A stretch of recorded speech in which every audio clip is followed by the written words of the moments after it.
Et voilà les gars, bah, on commence par le commencement. On voit, bon, évidemment, la data, les corrections, le debug.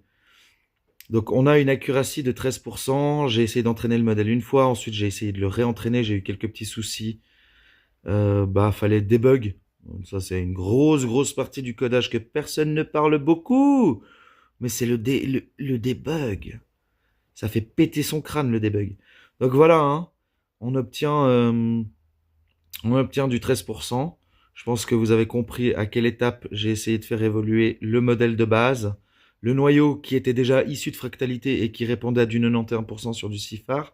Je l'ai poussé à un autre truc un peu plus puissant, un peu plus balèze, avec une partie teacher, une partie student, qui permet, enfin voilà, j'ai essayé de conceptualiser moi-même le truc histoire de bien voir s'il apprend, voilà, bref.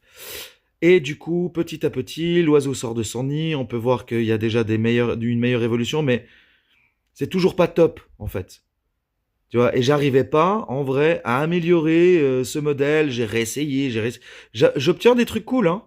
J'obtiens des trucs cool, c'est pas non plus super pourri. Pour quelqu'un qui savait à peine coder du Pong il y a 8 mois, c'est, voilà. Et là, on commence à utiliser l'algo, en fait. Et là, on voit que ça va crescendo. Tu vois, on passe de 8 à 50 à 46% en distillation, machin.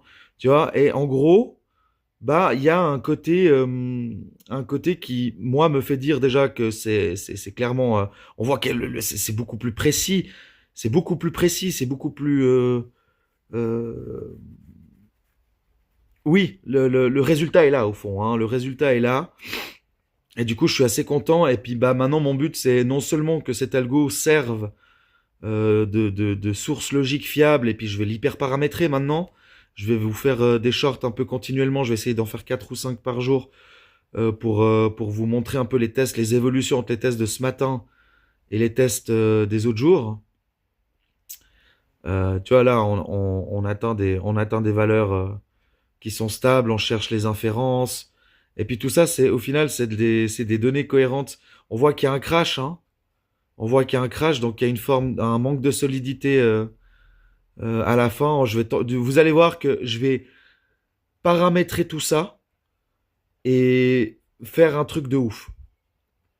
Tu vois, il y a encore pas mal de choses comme tu peux le voir là. Et ça, c'est un des derniers modèles que j'ai, tu vois, j'ai assez bien paramétré. Les résultats sont assez équivoques, même si on observe à chaque fois des chutes.